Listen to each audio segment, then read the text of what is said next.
उदधिर ज्ञान घन सतगुरु शंकर रूप। नमो नमो बहुबार हैं सकल सुपूज्यन भूप। बंदो गुरुपद कंज कृपा सिंधु नर रूप हरि। महामोह तम पुंज जासु वचन रवि कर निकर। धन्य धन्य सतगुरु सुखद महिमा कही न जाय। जो कछु कहो तुम्हारी कृपा मौतें कछु न बसै। बोलिए प्रेम से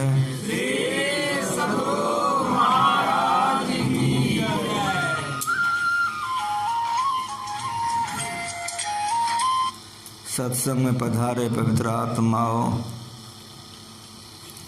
गुरु महाराज जी इस ज्ञान का प्रचार बड़ी कष्ट से किए। संतों का ज्ञान शांतिदायक है। जो संतों के ज्ञान के अनुकूल अपना जीवन बनाते हैं उसको शांति मिलती है। शांति ऐसी चीज है कि सभी को चाहिए। सारे संसार को, सारे विश्व को एक करके रखने के लिए संत मत।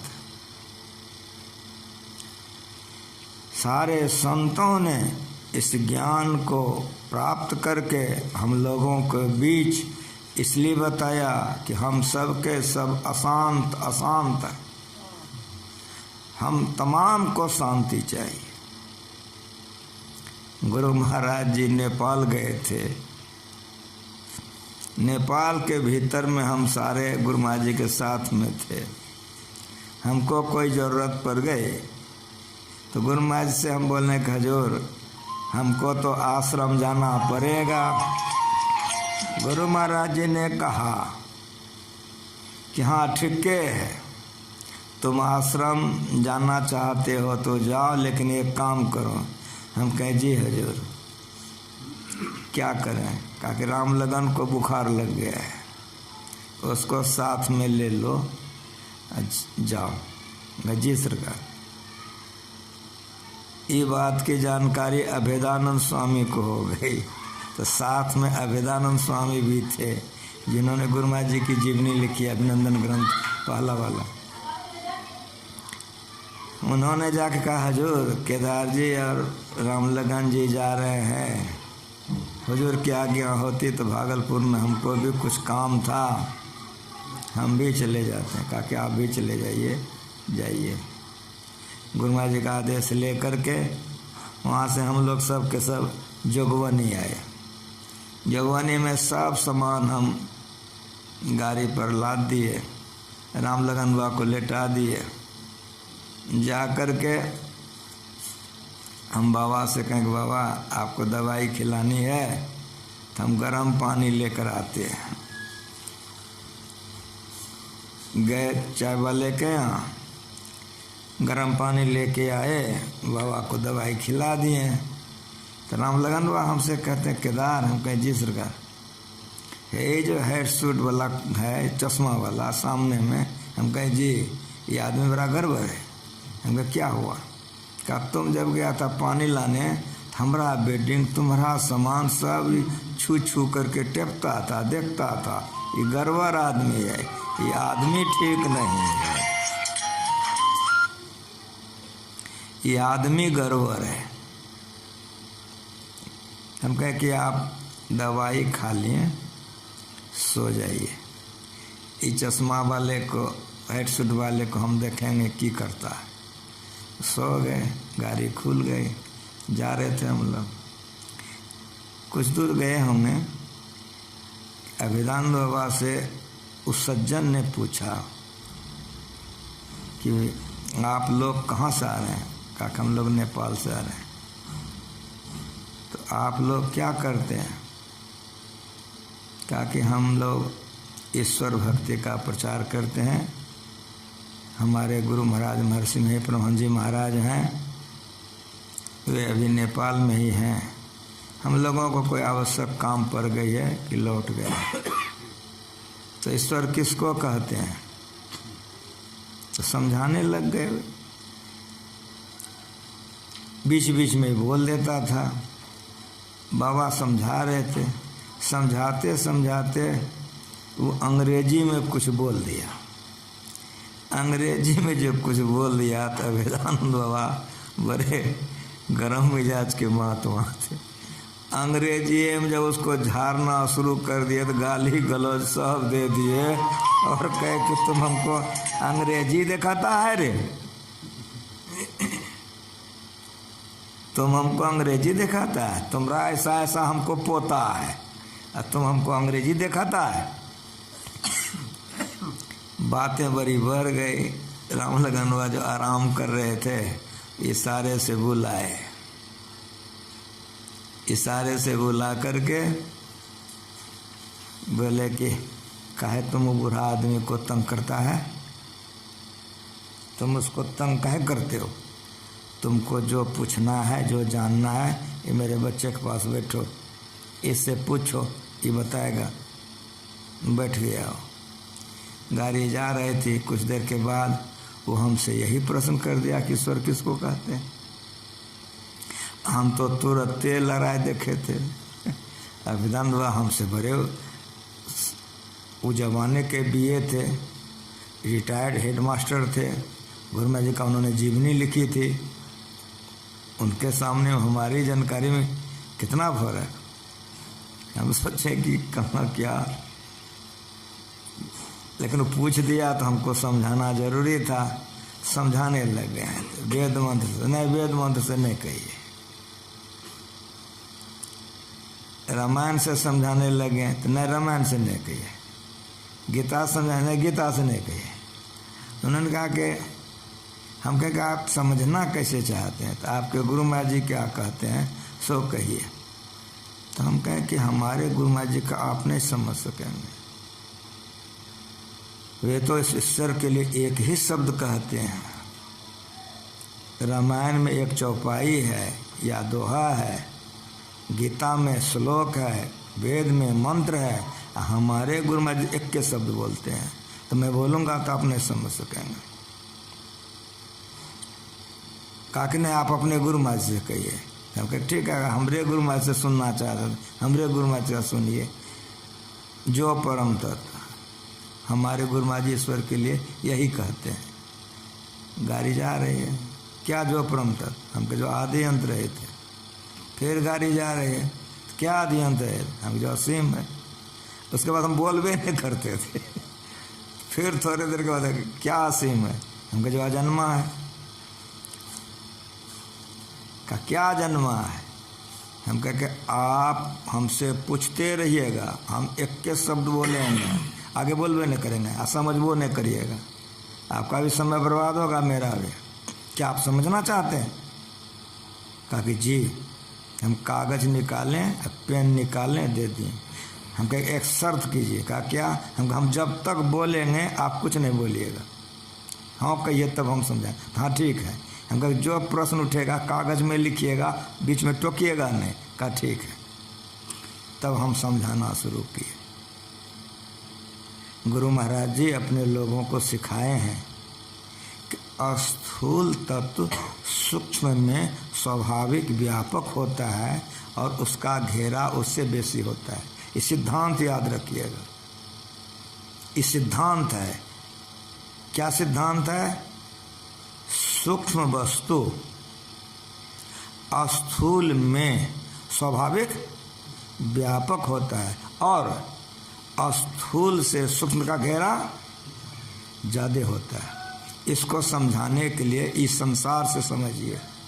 मट्टी और पानी दो है ना, तो मट्टी है मोटा स्थूल और पानी सूक्ष्म है। तो देखिए, पानी और मट्टी को मिला दीजिए। जो भूगोल पढ़ते हैं बच्चे लोग, तो क्लास में मास्टर पढ़ाता है, कांच के गिलास में मट्टी पानी को घोर देता है, मेज पर रख देता है। भूगोल पढ़ाने वाले शिक्षक कुछ देर में देखेंगे कि मट्टी नीचे पानी ऊपर है। नमूना नमूना होता है, उदाहरण उदाहरण होता है। बड़ा गंभीर ज्ञान है संत मत का। अब देखिए कि आपको कांच के गिलास में साफ दिखाई पड़ेगा तो नीचे में मिट्टी है, ऊपर में पानी है। लेकिन एक बात कहिए कि मिट्टी में पानी है कि नहीं? तो मिट्टी के कण कण में पानी व्यापक है और अपना स्थान ऊपर रखा है। ये मास्टर पढ़ाता है, जो लोग आप सबके सारे विद्वान आदमी बैठे हुए हैं। अब ये धरती और पानी को लीजिए, जो भूगोल पढ़े हुए हैं, तो 3 हिस्सा पानी है। एक कैसन धरती है जिस पर हम लोग हैं। लेकिन ये धरती की कहीं खुदाई कीजिए, जल निकलेगा कि नहीं? अब देखिए, बहुत गंभीरता से ज्ञान को समझिए। राम स्वरूप तुम्हार, वचन अगोचर, वचन में आने योग्य नहीं है, वचन अगोचर। बुद्धि पर, बुद्धि भी इसको नहीं जान सकती है, बुद्धि भी पहुँच वहाँ नहीं है। अविगत, कहीं से खाली नहीं। अलग, 14 इंद्रियों से नहीं जान सकते हो। अपार, आपसे बड़ा कोई नहीं है। यही समझना है, इसी को समझना है। किसको समझना है? वचन अगोचर, वचन से आने योग्य नहीं है। बुद्धि पर, बुद्धि भी उसकी पहुंच नहीं है। अविगत, कहीं से खाली नहीं है। अलग, 14 इंद्रियों से नहीं जान सकते, इसी को समझना है। मैंने कहा उसको कि आप देखिए कि धरती एक हिस्सा, पानी 3 हिस्सा, लेकिन धरती की कहीं खुदाई कीजिए जल निकलेगा। अब उस पानी को आप गर्म कीजिए तो पानी के कण कण में अग्नि प्रवेश करती है कि नहीं करती है? इसलिए खूब बढ़िया समझ लीजिए कि सूक्ष्म वस्तु के लिए स्थूल पर्दा नहीं होता है। सूक्ष्म वस्तु के लिए स्थूल पर्दा नहीं होता है। अब देखिए, अग्नि को हवा बुझा देती है और हवा का एक लेयर है तो हवाई जहाज चलती है। जहाँ हवा का लेयर नहीं है वहाँ हवाई जहाज, इसलिए हमारे वैज्ञानिकों ने रॉकेट बनाया। कहने का मतलब समझ में आ रहा है? आकाश तत्व जो है वह हवा से भी सूक्ष्म है। इसीलिए मिट्टी के विस्तार से जल का विस्तार 3 गुना बेसी कि नहीं? दायरा को देखिए, ये भी दिमाग में लीजिए। इसीलिए ब्रह्म ज्ञान समझने के लिए ब्रह्मचर्य जरूरी है, नहीं तो लोग सुनते सुनते माथा कता घूमने लग गया। बड़ा गंभीर ज्ञान है, खूब बढ़िया समझिए। मिट्टी से पानी 3 गुना बेसी है। अब पानी से अग्नि का विस्तार बेसी होगा कि नहीं? समझ रहे हैं? और अग्नि से हवा का विस्तार बेसी होगा ना, और हवा से आकाश का विस्तार बेसी होगा ना। उधर रखिए, उसी घर में वहां रखो। एकदम समझिए इस ज्ञान को। अब मेरी बात आप लोग बढ़िया समझिए कि ये आकाश को स्थूल आकाश कहते हैं। सबसे मोटा आकाश यही है, लेकिन ये आकाश कढ़ैया की तरह लटका हुआ है। ये आकाशे का ओर छोर समझ में नहीं आता है। हमारे वैज्ञानिकों ने रॉकेट बनाया तो चंद्रमा पर गया और चंद्रमा पर से आया। तो जिस तरह एक धरती यहाँ है, हम लोग हैं, उसी तरह से चंद्रमा पर उतरा। वहाँ से हमारे वैज्ञानिकों ने मिट्टी लेकर के आया और कहा कि अगर यदि अब धान गेहूँ घटेगा तो वहीं उग जाएंगे। कुछ समझ में आ रहा है कि चंद्रमा को हम लोग देखो चंद्रलोक कहलाता है। चंद्रमा भी एक संसार है, एक ब्रह्मांड है। यहाँ हम लोग हैं तो चंद्रमा भी है, देख करके आया रॉकेट से। अब देखिए कि आकाश में दूरी इतनी है कि दूरी के चलते चंद्रमा कितना दिखाई पड़ता थरिया ऐसा कि नहीं? बहुत बढ़िया से समझिए। गुरु महाराज जी का ज्ञान बड़ा बारीक ज्ञान है। दूरी के चलते वो इतना दूरी पर है कि थरिया ऐसा दिखाई पड़ता है।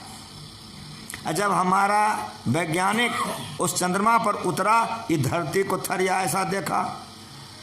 अब मेरी बात सुनिए, कि जिस सूर्य से हम लोग गर्मी ले रहे हैं इसी आकाश में है कि नहीं है?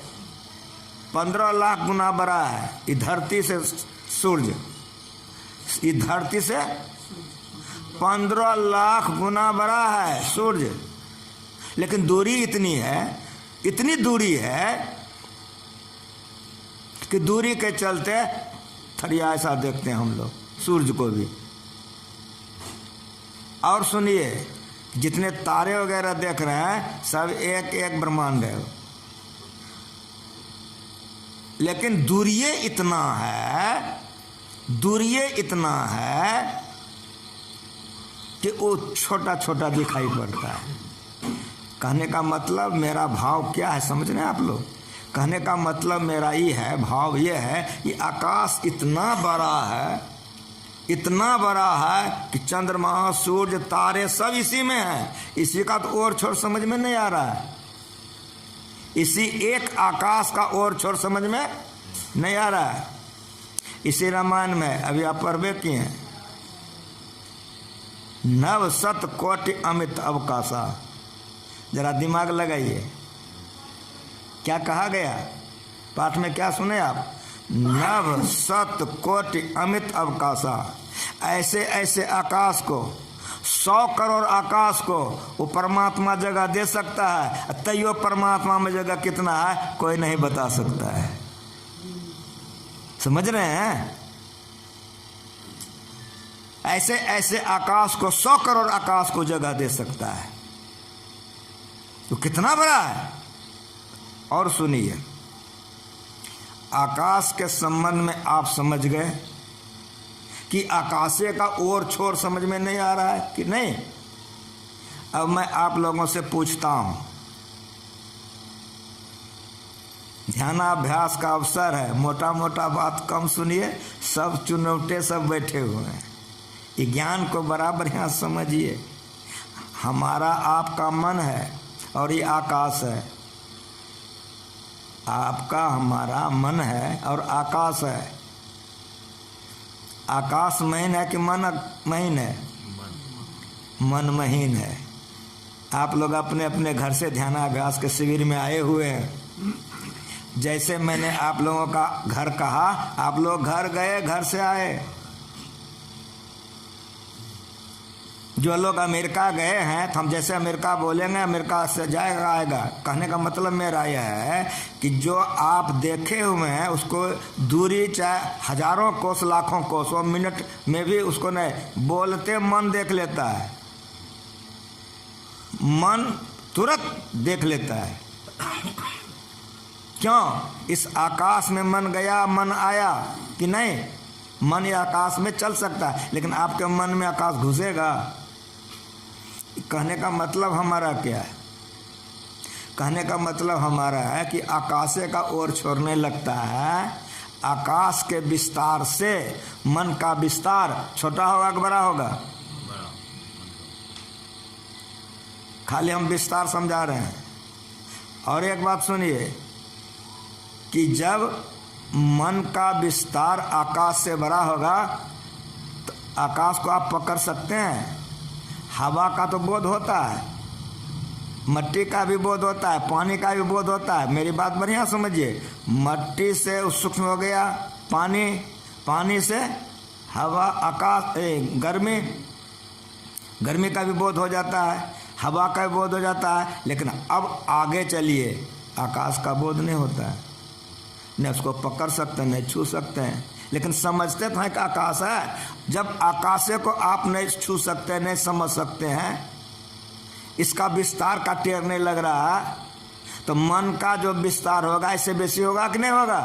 क्या मन को समझ सकते हैं आप? मन का दायरा, मन का घेरा आकाश से बेसी होगा कि नहीं? और पूछिए कि आकाश के कण कण में मन व्यापक होगा कि नहीं होगा?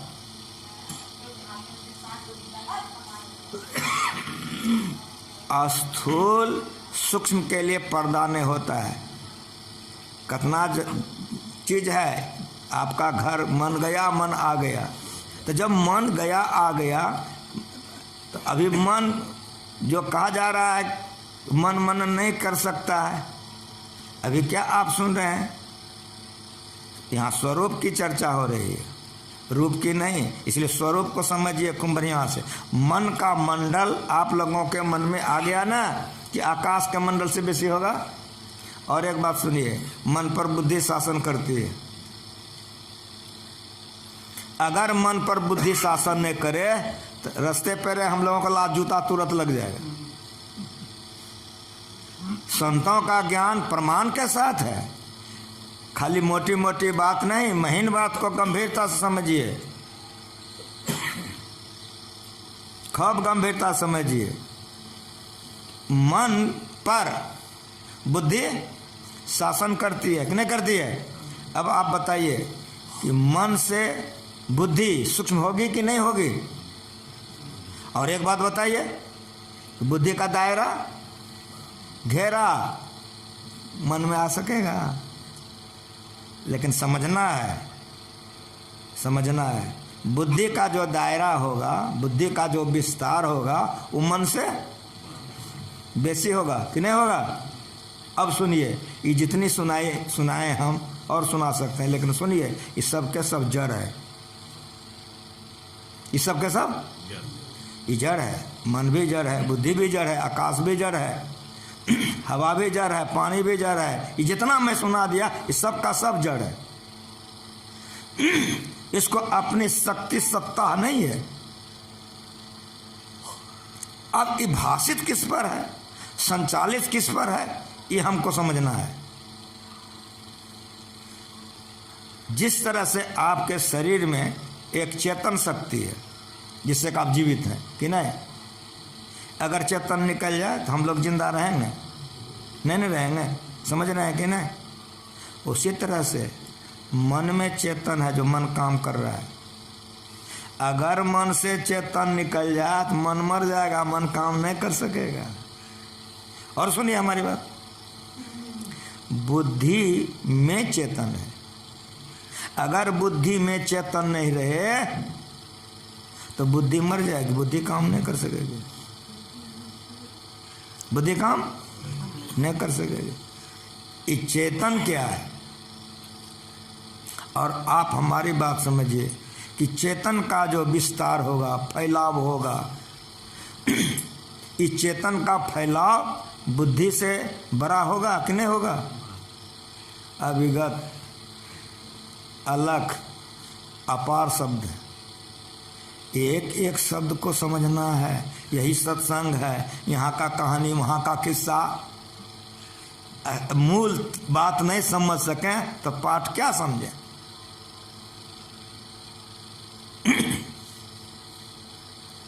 अविगत, अलख, अपार, समझिए कुम बढ़िया से। अब मेरी बात आप लोग समझिए कि चेतन इतना बारीक है कि चेतन बुद्धि के, मन के, इधर सब जितना हम बताएं, जल, पानी, अग्नि, सब में व्यापक होगा कि नहीं होगा? एकदम समझ रहे हैं? ठीक ठीक आप लोग। उसका विस्तार बेसी है। अब मेरी बात सुनिए, वो जो चेतन है, चेतन किस पर आधारित है? तो चैतन्य चेतन, चेतन को जो चेतना देता है, ये बीजक है। चैतन्य चैतन्य, ऊंचे नीचे, आगे पीछे, दाहिने बाएं, ये अनंत है।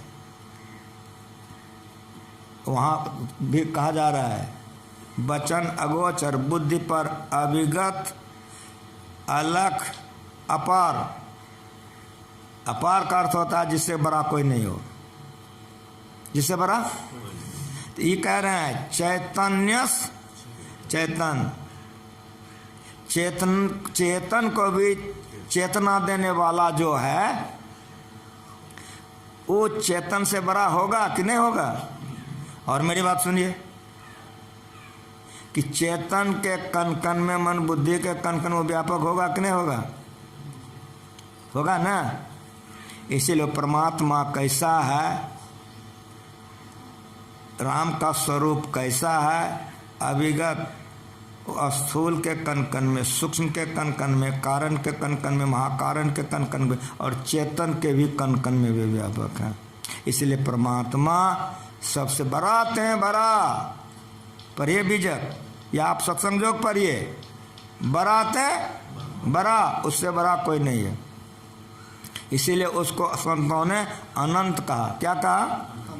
कबीर मत में 12.5 मत है। वो जमाना में मन पर लगता था, अब तो क्या लगेगा। संत के समय में जो स्थिति होती है, उनके चले जाने के बाद वह स्थिति नहीं होती है।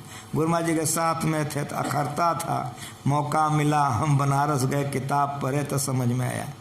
अभी जो पारख मत वाले हैं, कबीर मत में पारख मत एक है, समझ रहे हैं। तो पारख मत वाला जो आचार्य हुए हैं, वे चेतन को मानते हैं, वे चेतन को, परमात्मा को नहीं मानते। इधर हम जितना आपको समझाएं, मन को मानता है, बुद्धि को मानता है, चित्त संकार सब मानता है, चेतन को मानता है, परमात्मा को मानवे नहीं करता है। कहीं कबीरपंथी से गपशप होगा ना तो आपको पता चलेगा, वो लोग ईश्वर परमात्मा राम कृष्ण के लिए इतना व्यंग्यात्मक शब्द बोलता है ना, पढ़िएगा उनका किताब तो मन में तकलीफ हो जाएगी। वो चेतन को मानता है, परमात्मा को नहीं मानता है। लेकिन एक कबीरपंथी से हमको पल्ला पड़ गया। वे ऊंचे दर्जे के विद्वान थे वे साधु। जब उनसे हमारी बातचीत होने लग गई, बहुत देरों तक बातचीत हुई। कहीं हम रास्ता यात्रा कर रहे थे, उस यात्रा में उनसे हमारी भेंट हो गई थी। तो उनको मैंने कहा कि आप कबीर साहब को मानते हैं? कहा मैं कबीरपंथी हूँ, वे मेरे गुरु हैं। हम कहा बीजक को मानते हैं? उन्होंने कहा कि बीजक मेरा गुरु ग्रंथ है। तो हम कहा अगर बीजक में ही बात हो, माने नहीं? कहा मानूंगा। यही हम सुनाए थे उनको, चैतन्य चैतन्य स्वरूप अखंडित व्यापी। जो वहाँ कह रहे हैं कबीर साहब, वही यहाँ पर कह रहे हैं तुलसीदास जी महाराज या वाल्मीकि जी। जो प्रसंग है वो बहु एक। जैसे हम उनको पाठ करके सुनाए, चैतन्य चैतन्य, ऊंचे दर्जे के विद्वान साधु थे, मेरा मुंह देखने लग गए। कहा कि साहब जी, हम कहेंगे जी। कहा ये तो हमको यादें था, लेकिन जहाँ आप हमारे मन को टिका दिए, इस पर हम मनन नहीं किए थे। ये तो हमरे ग्रंथ से हमको पटक दिए। तो हम कहे क्षमा कीजिए, यहाँ हार जीत की बात नहीं है। कबीर आपके गुरु हैं तो मेरा भी गुरु है, और बीजक आपका गुरु ग्रंथ है तो मेरा भी गुरु ग्रंथ। चैतन्य चैतन्य वो कैसा है? तो बरातें बरा, उससे बड़ा कोई नहीं। अगर यही कह देते कि बरातें बरा तो ठीक है, लेकिन तुरंत कबीर साहब का छोड़ते छोटा। इसी जगह लोग नहीं समझ सकता है कि क्या हो गया, बड़ा से बड़ा तो हो जाएगा, छोटे से छोटा कैसा होगा। इसीलिए सबसे महीन परमात्मा है, इसीलिए छोड़ते छोटा। समझ में आ रहा है? इसके लिए अखिल भारतीय जिला वार्षिक होता है। ये समझाया कि गुरु महाराज जी गए हैं, खाली खिस्सा कहानी के लिए नहीं। वो परमात्मा चेतन को भी चेतना देने वाला है, इसीलिए वो परमात्मा से कहीं खाली नहीं। न चेतन खाली है अपरा प्रकृति, न परा प्रकृति। सूक्ष्म कारण, महाकारण, मट्टी, पानी, अग्नि, हवा, सब में वह व्यापक है कि नहीं है? समझ में आ रहा है? अब उस सब जगह है कि नहीं? ये जैसे समझाएं, जितना हम आपको सुनाएं अभी, उस सज्जन उठ करके खड़े हो गए। कहा बाबा जरा सा अब चुप हो जाइए। हम चुप हो गए। कहा बाबा हम CID के बहुत बड़े अफसर हैं। नेपाल से जो आप लोग आ रहे थे तो हमारे मन में आ कि आप लोग तस्कर वाले हैं, लेकिन आप लोग तो भारी तस्कर वाले हैं। आप तो भारी तस्कर वाले हैं। हमको अब बड़ी बेचैनी हो रही है। हम कहे क्यों? कहा कि बाबा बचपन से हम पढ़े थे कि हम में तुम में खर खम्भ में सब में व्यापक राम। तो बाबा हम सुन पाए थे, लेकिन इतने बड़े अफसर होकर इतना विद्या पढ़ने के बाद भी समझ नहीं पाए थे। अब जो आप हमको अभी समझाए हैं तो हम जिधर जिधर देखते हैं रेलगाड़ी, जनानी, मर्दाना, अब हमको लगता वो परमात्मा कहीं से खाली नहीं। समझ रहे हैं? आंख में आंसू आ गए बेचारे के, और कहने लग गए कि बाबा अब हमारे मन में आ रहा है कुछ सब जगह ओत प्रोत हैं, तो उसको हम देख क्यों नहीं पाते? जब सबसे वे सब जगह व्यापक हैं, वे सब जगह हैं ही, तो देख क्यों नहीं पाते हैं? यह तो जिज्ञासा है। लेकिन एक बात हमारी बाबा सुनिए, हमको बोली का 3 स्टेशन तक हमारा चेक करने का दायरा है बाबा, नौकरी करता हूँ। हम 7 स्टेशन आपको समझने के लिए आ गए। हम गवर्नमेंट का मुशारा खाते हैं, कहिए अब हम आगे जाएं कि लौट जाएं। तो हम उनको कहें कि महाशय जी सुनिए, इस समझने के लिए आपको 7 स्टेशन पार करना पड़ा, तो अब उसको पाएंगे कैसे? इसके लिए भी 7 स्टेशन चाहिए। चलिए बाबा के पास, बाबा का चरण छुके प्रणाम किए, अपना परिचय दिए कि बाबा हम CID विभाग के बहुत बड़े अफसर हैं। आज तो हमारा यात्रा बड़ा अच्छा हुआ, जो हम अपने लाइफ में नहीं समझ पाए थे, आज उन मालिक की बड़ी दया हो गई कि ईश्वर सर्वत्र सर्वव्यापक कैसे हैं, हम आज तक नहीं समझ पाए थे इतना विद्या पढ़कर। आज इनसे सुन करके मेरे मन में बड़ी प्रसन्नता हुई, लेकिन बाबा बेचैनी भी हो रही कि ऐसे परमात्मा को हम पाएंगे कैसे, जो मन से भी परे है, बुद्धि से मनो नहीं जा सकेगा, बुद्धियों नहीं जाएगी, तो पाएंगे कैसे? बड़ी बेचैनी है। राम लगन वह समझाए कि आप समझ गए, विद्वान पढ़े लिखे हैं, मालिक की दया है। हम लोग भागलपुर में रहते हैं, जब कभी भी आपकी इच्छा होगी मौका पाकर वहाँ आइएगा, एड्रेस लिख लीजिए, तो पाने की भी विधि आप पा जाएंगे। अभेदानंद बाबा को चरण छुके प्रणाम किए और कहे कि बाबा आप हमसे कहे थे कि आपका ऐसा पोता हमको है, क्षमा कर दीजिए। अभेदानंद बाबा बड़े विचित्र स्वभाव के थे, तुरंत छाती से लगा लिए, पीठ थपथपा दी, कहा हमको आपके प्रति कोई दुख नहीं है, कोई कष्ट नहीं है। ईश्वर स्वरूप को समझना, क्या समझ रहे हैं? बराते बरा, छोटते छोटा, में ही ते सब लेखा, सबके मध्य निरंतर से, जग पेखन तुम देख निहारे, विधि हरि शंभु नचा निहारे, ते उन जाना है। क्या मजाक बात है? ब्रह्मा उस बात को नहीं जानता है, विष्णु नहीं जानते हैं, लोग बुझ सकेगा? हम लोगों के माथे में जल्दी अट जाए, मजाक समझते हैं। इसी के लिए अखिल भारतीय जिला वार्षिक होता है, खाली किस्सा कहानी के लिए नहीं। विधि हरि शंभु नचावन, त्यों जाना है मरम तुम्हारा, और तुम को जान नहीं हारा। ये पाठ है कि ब्रह्मा की पहुंच वहां नहीं है, विष्णु की पहुंच वहां नहीं है, शिव जी की पहुंच वहां नहीं है। क्यों? ये लोग भी आवागमन में है, ये लोग भी नीचे में हैं। भगत है तो भगवान प्रभु राम धरे तनु भोग, के चरित्र पावन परम प्राक्त नर अनुरूप, यथा अनेकन भेष धरे नृत्य करे नटको, सोय सोय भाव दिखावे आप उन्होंने। विष्णु का अवतार राम है। अब वाल्मीकि जी कह रहे हैं विधि हरि शंभु नचा बनिहारे, तो विष्णु को विष्णु नचा रहे हैं। तो यहाँ विष्णु से, विष्णु का मतलब है विष्णु शरीर है, विष्णु का आत्म स्वरूप को जानिए। यहाँ राम ठहरा है, राम के स्वरूप को जानिए। क्या कह रहे हैं वाल्मीकि जी? राम स्वरूप तुम्हार, इन्हें कह रहे राम रूप तुम्हार, इन्हें कह रहे हैं स्वरूप तुम्हार। वचन अगोचर, वाणी में आ ही नहीं सकता। अघोषम अव्यंजनम अस्वरंग चौ, वाणी में आ ही नहीं सकता है। मन की पहुंच नहीं है, बुद्धि की पहुंच नहीं है, लेकिन इसको सुनना और समझना है, बार बार सुनना और समझना है। अगर इसको हम लोग बार बार सुनेंगे नहीं, समझेंगे नहीं, तो फिर हम लोग भी गिर जाएंगे, हम लोग भी गिर जाएंगे। सोई जाने जय देव जनाए, जब बोलने लगते तो गुरुमा जी रो देते थे, आंख से टप टप आंसू गिर जाती थी गुरुमा जी की। क्यों? चिदानंदमय देह तुम्हारी, विगत विकार जान अधिकारी। इसलिए पाठ को याद कीजिए कि पढ़ा क्या गया है, उसी को बार बार हम लोग एकांत में समझें, करें, लोगों को समझावें, यही संत मत है, कोई नई बात नहीं। चिदानंद में देह तुम्हारी, विगत विकार। हे राम तुम विकार से परे हो। विकार क्या है? स्थूल, सूक्ष्म, कारण, महाकारण, चेतन विकार है। कौन बुझेगा? ये जो बराबर सत्संग करेगा तो बुझेगा, नहीं तो नहीं बुझ सकेगा। इसका खुलासा करने वाला खाली किस्से कहानी कह देगा तो कहाँ बुझेगा? सत्संगों में नहीं बुझेगा। तो इसीलिए गुरु महाराज जी कहते थे कि मोटी मोटी बातें यदि हुई तो संत मत का नहीं हुआ। संत मत का सत्संग यह है, इसकी गहराई को जानिए। नहीं तो पंच बैठ करके जो फैसला करता मुखिया, वो सत्संग है। चोरवा को दंड देता है कि नहीं देता, वो सत्संग है, वो भी सत्संग है। लेकिन ये जो सत्संग है, चिदानंदमय देह तुम्हारी विगत विकार, जैसे गुरु महाराज कहते थे जान अधिकारी, क्या आँख से टप टप आंसू गिर जाते थे। कहते थे सुनो जी, उस ईश्वर से प्रार्थना करो कि हम लोग अधिकारी भक्त बन जाएं।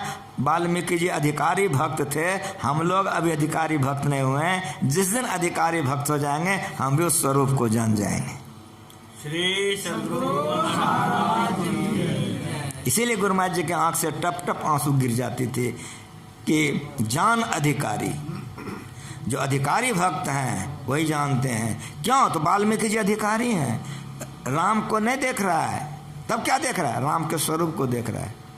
यारी साहब का एक तो वाणी है सत्संग योग में कि गहने के गहरे कहीं सोना भी जात है, सोनो बीच गहनो और गहनो बीच सोन है, भीतर भी सोनो और बाहर भी सोन दिखे, सोनो तो अचल अंत गहनो तो नीच है। इसलिए लोगों सोन को तो जान लीजिए, गहनो बर्बाद कीजिए। यार एक सोनो तम उच्च कवन नीच है।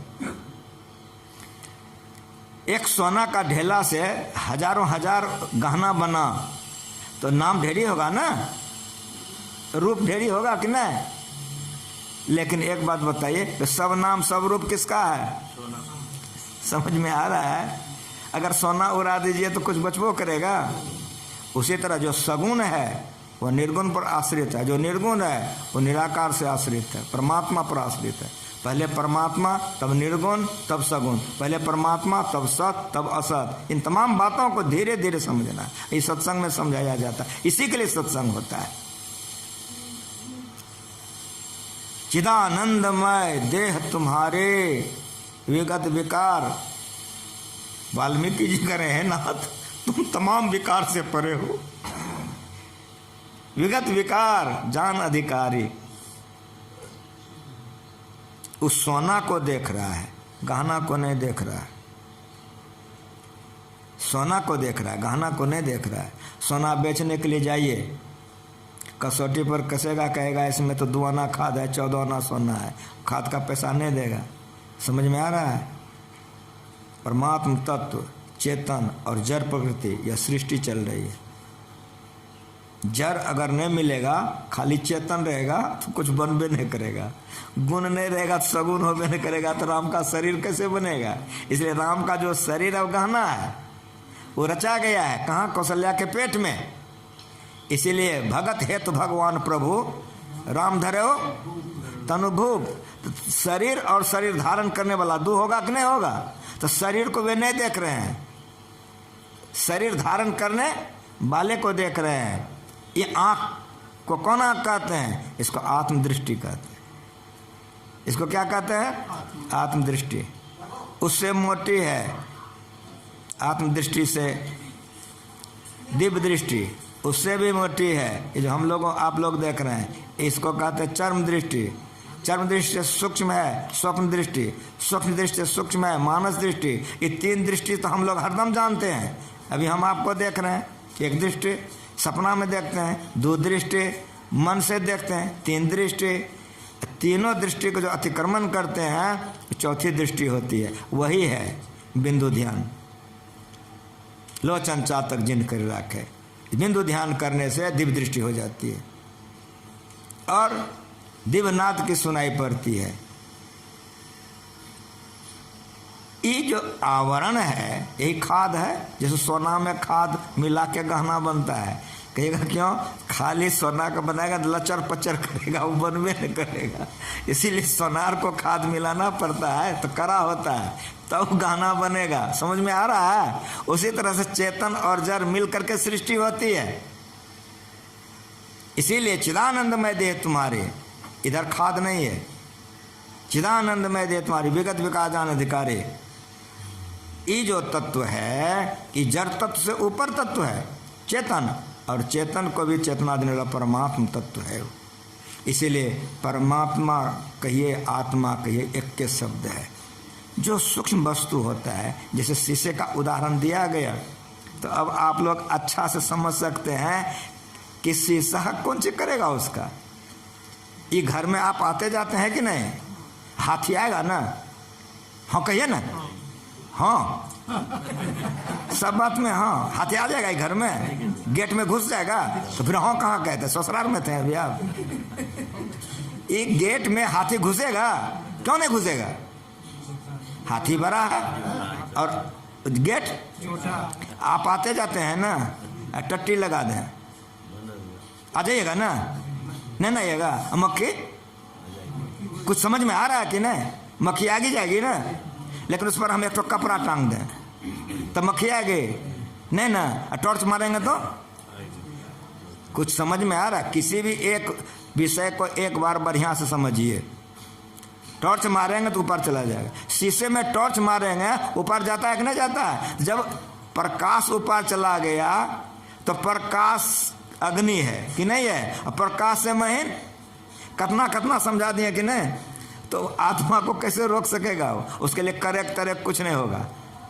समझ रहे आ रहा है, नए विज्ञान को समझ में आया कि करेक्ट हो गया। करेक्ट क्या के लिए होगा, उसके लिए पर्दे नहीं है। पत्थर को आप भट्टी में डाल दिए, सिल्ला लोरी पीसते हैं ना, चटनी, एगो लोरी को आप आग में डाल दिए, वो कोयले का भट्टी है, थोड़ी देर के बाद वो लोरी क्या हो जाएगा, लाल होगा कि नहीं होगा। तो उसके भीतर में आग घुसा कि नहीं घुसा, तो उसके लिए गेट चाहिए, उसके लिए गेट चाहिए। उसी तरह से आत्मा निकल गया और उसका सब बंदे रह गया, कब मर गया टेढ़ने लगा। समझ में आ रहा है, आत्मा के लिए पर्दा नहीं। अरे आत्मा छोड़ दीजिए, हम प्रकाश से आपको दिखा दिए कि टॉर्च जलाइए ना ऊपर चला जाएगा। जब प्रकाश ऊपर चला जाएगा तो आकाश उसके लिए पर्दा नहीं है, मन पर्दा नहीं है, बुद्धि के लिए पर्दा नहीं है, चेतन के लिए पर्दा नहीं है। लेकिन वो नहीं जानता है, इसलिए कहा करेक्ट हो गया, निकल गया। अब उसको कुछ पूर्वे नहीं गया, उसके लिए करेक्ट क्या के लिए होगा, उसके लिए ढेरी जगह है, उसके लिए पर्दा नहीं है। समझ में बातें आ गए। इन तमाम आवरणों के अंदर में जो रहेगा वो जीवात्मा कहलाता है। और जड़ तत्व में जब तक हम लोग रहेंगे, जड़ता की बुद्धि रहेगी, और मन बुद्धि के अंदर हम लोग रहेंगे, और मन बुद्धि के अंदर में रहेंगे, दुख पाएंगे। तो जिस तरह से वाल्मीकि जी गुरु करके अधिकारी हो गए, उनके गुरु का नाम था नारद बाबा। नारद बाबा से दीक्षा लेकर के उन्होंने ध्यान करके अधिकारी भक्त बन गए कि नहीं। हम लोग भी गुरु महाराज से भजन भेद लिए हैं, अधिकारी भक्त बनने का प्रयास कीजिए तो परम कल्याण होगा। इन्हीं शब्दों के साथ वाणी में विराम। घड़ी में समय देखते रहता हूँ, सीताराम जी को दे दीजिए, एक भजन हो जाए, आरती हो जाएगी, अभी का सत्संग समाप्त हो जाएगा। माइक दीजिए सीताराम जी को।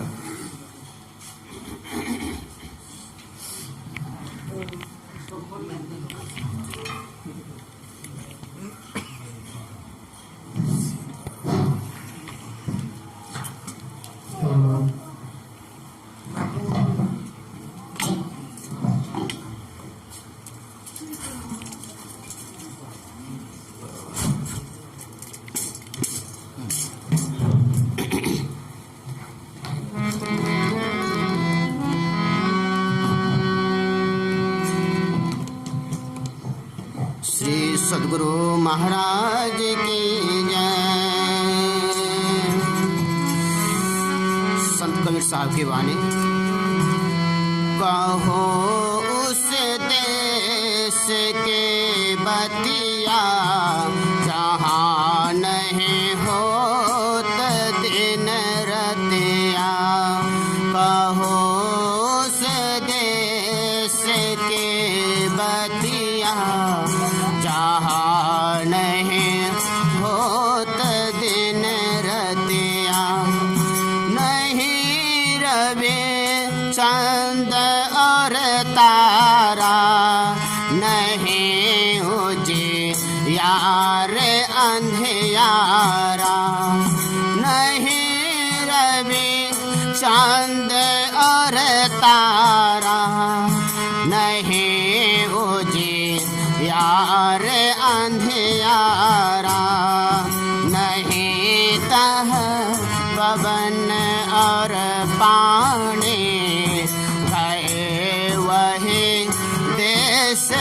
दिन जाने, नहीं तह पवन और पाने, कहे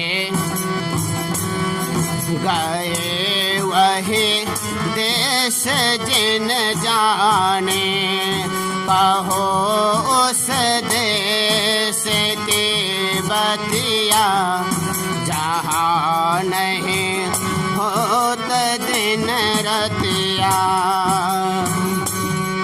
नहीं तह धरने आकाशा, करे कोई संत तह वासा, नहीं धरने आकाशा, करे कोई संत तह वासा, वहाँ गम काल के नाहे,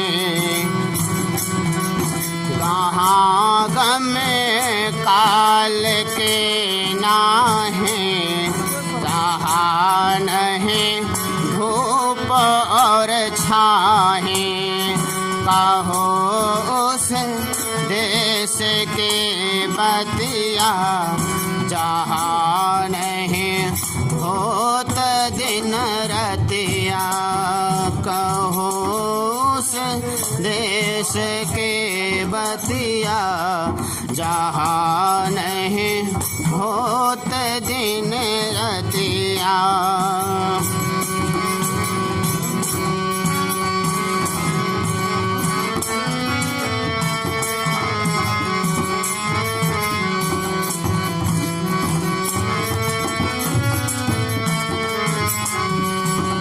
जोगी जोग से ध्यावे, न तपसी देह जरवावे, न जोगे जोग से ध्यावे, न तपसी देह जरवावे,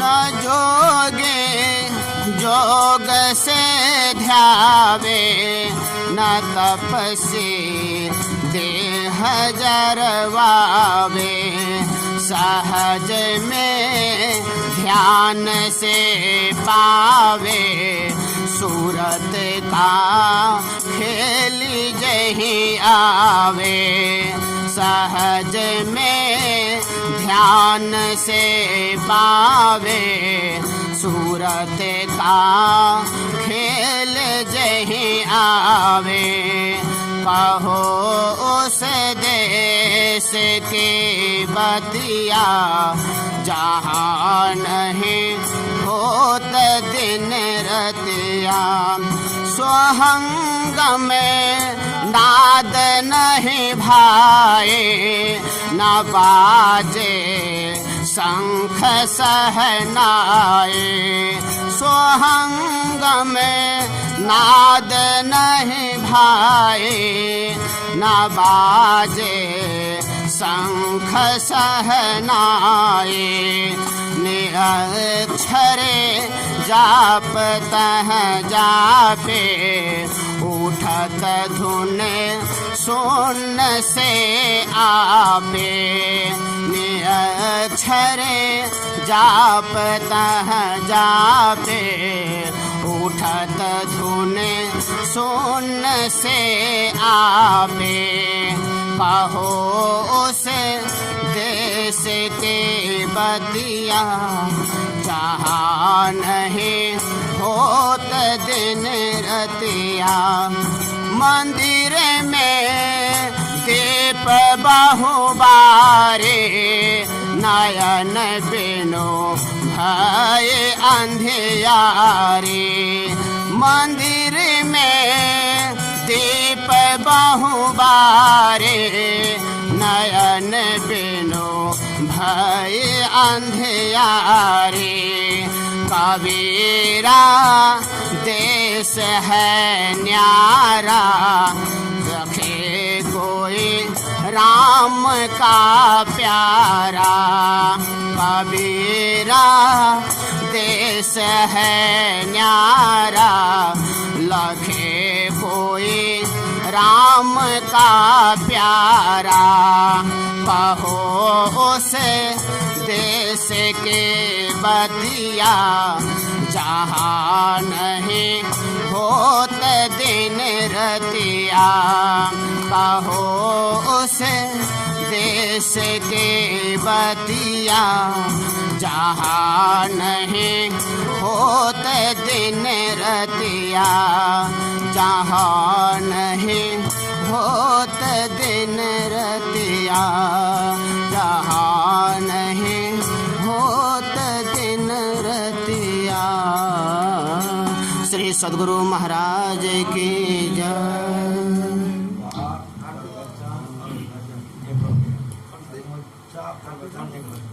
आरती संग सत